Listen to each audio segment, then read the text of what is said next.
Hola, buenos días.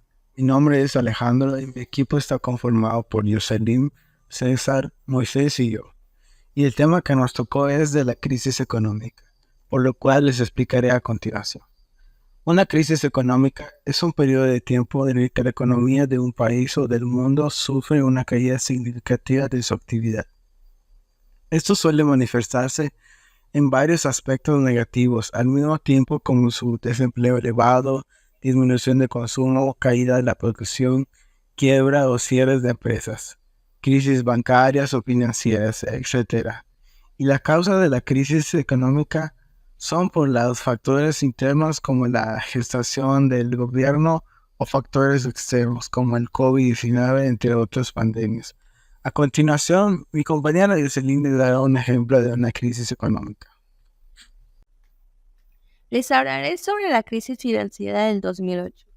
Fue la crisis financiera más grave desde la Gran Depresión de 1929. Dio inicio en Estados Unidos de América y en las instituciones financieras. Se basó en la caída del mercado inmobiliario, ya que hacían préstamos riesgosos o las llamadas hipotecas subprime. Se sostuvo el engaño a través de los tramos, CDOs y las agencias calificadoras. Las agencias calificadoras existen para decir qué tan segura o riesgosa es una inversión, y las agencias tenían un incentivo para inflar las calificaciones, no para ser objetivas. Así las inversiones terminaban pareciendo seguras. Los tramos. Imagina que un bono hipotecario es como un pastel de muchas hipotecas. Algunas de las personas sí van a pagar, o sea, serían menos riesgosas, y otras que probablemente no. Si el pastel se vendía entero, mucha gente no lo compraría porque no sabía qué tan riesgoso era. Entonces, los bancos decidieron dividir ese pastel en varias partes, o sea, los llamados tramos. Al dividir el pastel en partes, era hacer que este sistema atrajera inversionistas, que atrajera seguridad. Pero otros que querían más riesgo por más ganancia.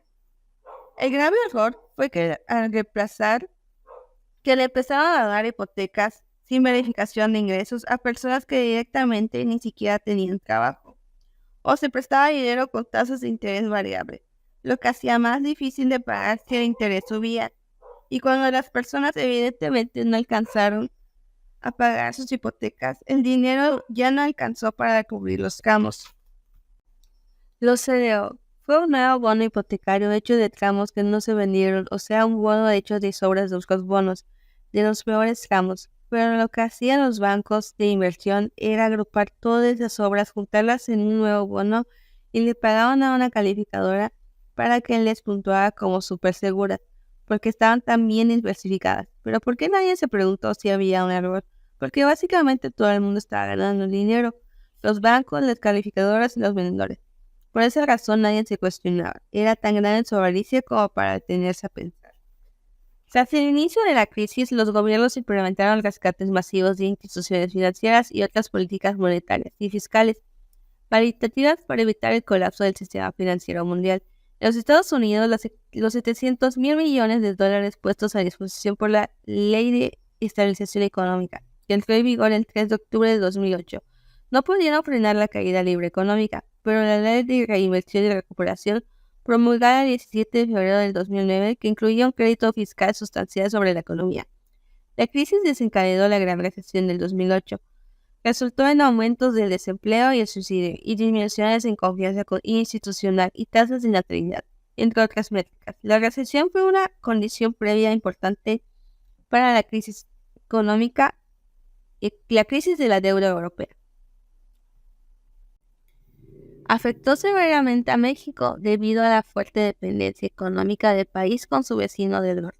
La crisis se manifestó en México a través de disminución de las exportaciones, la caída de producción industrial y manufacturera y el aumento del desempleo. Los sectores más afectados fueron la industria manufacturera y automotriz, especialmente en los estados del norte de México, que dependen en una gran medida de las exportaciones de los Estados Unidos. Bueno, a Estados Unidos. El impacto en la economía mexicana fue la caída de exportaciones. La crisis en Estados Unidos provocó una disminución de la demanda de productos mexicanos, especialmente manufactureras. disminución de producción industrial. Los sectores más expuestos a la demanda estadounidense sufrieron paros técnicos, despidos y reducción de salarios. El aumento de desempleo. La crisis generó pérdida de empleos en diversos sectores, afectando principalmente a los estados fronterizos. Reducción de las remesas.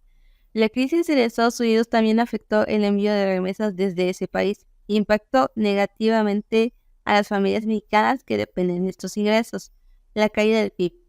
La economía mexicana experimentó una contracción significativa con una caída del PIB del 6.5% en 2009, según un análisis de Banco de México.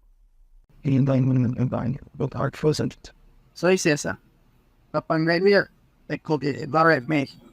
La pandemia de COVID-19 was a carnival que es claramente disparada con incluida la crisis de los globales más importante de el tiempo y México. Como es esperarse, pero hay cada poco que va a más reportado el 21 de febrero 20 a casi 105 de la fecha. Las contagios y muertes por COVID-19 continúan en aumento y en hasta libre de hoy. De 134 contagios y 15.944 muertos a nivel nacional y 100 contagios y 9 muertos del estado de Sinaloa. Estos datos estadísticos y fríos contundentes han puesto al descubrimiento el abandono de los servicios de salud. Años a mostrar la falta de atención por parte de las autoridades gubernamentales y han desnudado la precariedad laboral de los trabajadores de varios países. Muchas han sido ahora sí de la pandemia y que México se encuentre en los países a nivel mundial que países de contacto y guantes biológicos en oración general 10 personas en salud. Y esta pandemia también ha puesto en manifiesto la culpabilidad con sociedad, exigiendo como responsables como parte de apelo y cumplimiento de las facilidades de control. Pero también ha puesto descubrimiento la cara de la ciudad enferma con Marta, prevalente de realmente decir bien de prevención y obesidad que consecuencias que constituyen factores asociados a desenlaces en pacientes. La pandemia nos ha sobrepasado. No lo ha hecho en la gran mayoría de los países afectados, como por ejemplo países de primer mundo como los sistemas de salud y economías mucho más desarrolladas que las nuestras. Y comprueba que este virus no entiende de fronteras, modelos económicos, sociales, religión, partidos políticos y modelos patrimoniales. Sin embargo, no todo ha sido malo en la pandemia, también ha mostrado esta cara de luz. Gráficamente está el perfil directo del compromiso y prevención de todos los avances implicando la producción de pacientes en la COVID-19. A pesar de las deficiencias, incluso a costa de su salud y de sus familias. Y es gratificante ver la participación activa y organizada de la sociedad civil para apoyar de mil maneras al personal de salud durante esta pandemia, porque ahora ha venido una retrospectiva, desgraciadamente, que lo mata en realidad no es gran parte de la misma enfermedad, sino la sumatoria de todas las caras exhibidas por la enfermedad, por la pandemia. Hemos aprendido precisamente que la inmunidad más efectiva contra esta nueva enfermedad por el momento son la planeación, organización y trabajo en equipo. En equipo con la participación activa de la sociedad civil y el gobierno. Sin duda vivimos en tiempos de cambios radicales, refunciones. Regresar a la normalidad que nos ha conducido hasta un proceso que haber significaría no haber aprendido nada de esta parte.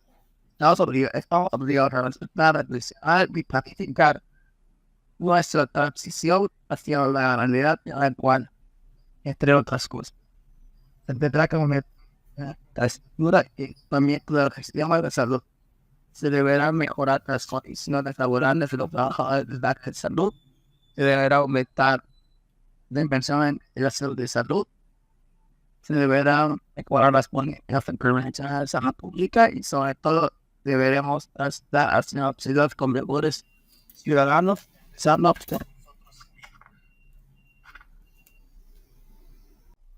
Soy Moisés Chan y les voy a presentar los impactos económicos de la pandemia y los nuevos riesgos para la recuperación. La pandemia de COVID-19 generó una onda expansiva que afectó a toda la economía mundial y desencadenó la mayor crisis en más de un siglo. Esto condujo a un aumento drástico de la desigualdad interna y entre los países. Las observaciones preliminares sugieren que la recuperación tras la crisis será tan desigual como sus impactos económicos iniciales. Las economías emergentes y los grupos desfavorecidos necesitarán mucho más tiempo para sobreponerse a las pérdidas de ingresos y medios de vida causadas por la pandemia. A diferencia de lo que sucedió en muchas crisis anteriores, en el inicio de la pandemia se puso en marcha una respuesta decidida y de gran magnitud a través de las políticas económicas que, en términos generales, lograron mitigar los costos humanos más graves a corto plazo. Sin embargo, la respuesta a la emergencia también dio lugar a nuevos riesgos como el fuerte aumento de los niveles de deuda privada y pública en la economía mundial. La crisis tuvo un impacto drástico en la pobreza y en la desigualdad en todo el mundo. La pobreza mundial se incrementó por primera vez en el curso de una generación y las desproporcionadas pérdidas de ingresos sufridas por las poblaciones desfavorecidas condujeron a un enorme aumento de las desigualdades internas y entre los países. Según los datos de diversas encuestas, en el 2020, el desempleo temporal entre los trabajadores que solo tienen educación primaria completa se elevó en el 70% de los países. La pérdida de ingresos también fue mayor entre los jóvenes, las mujeres, los autónomos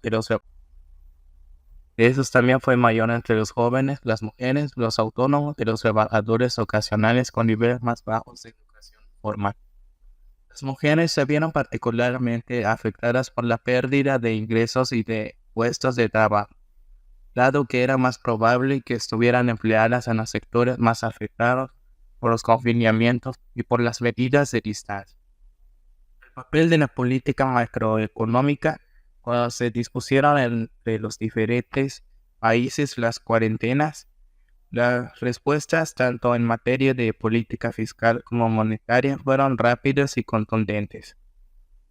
Las subvenciones a los trabajadores y a las empresas, así como las prórrogas para el pago de impuestos, representaron el 7.8% del PIB en los Estados Unidos, el 5.9% en Francia y el 11.3% en Alemania.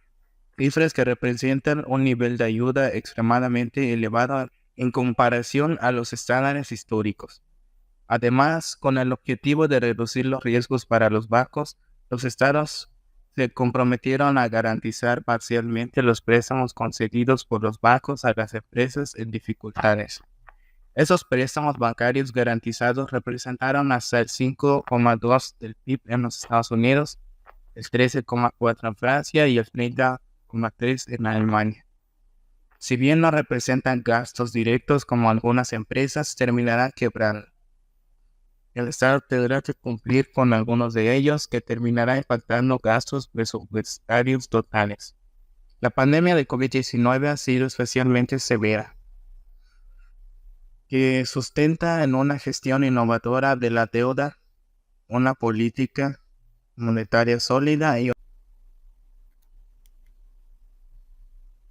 cambio flexible ha salvaguardado la estabilidad macroeconómica económica y un acceso sin dificultades a los mercados internacionales de capitales. El sector manufacturero, profundamente integrado en las cadenas de valores mundiales, lideró la recuperación, mientras el sector de servicios ha tomado el relevo recientemente como principal motor de crecimiento. La participación en el mercado laboral, que había caído considerablemente, se está recuperando, aunque sigue por debajo de los niveles anteriores de la pandemia. Los trabajos informales, las mujeres y los jóvenes se vieron especialmente afectados, lo que agravó aún más las desigualdades que persisten desde hace tiempo.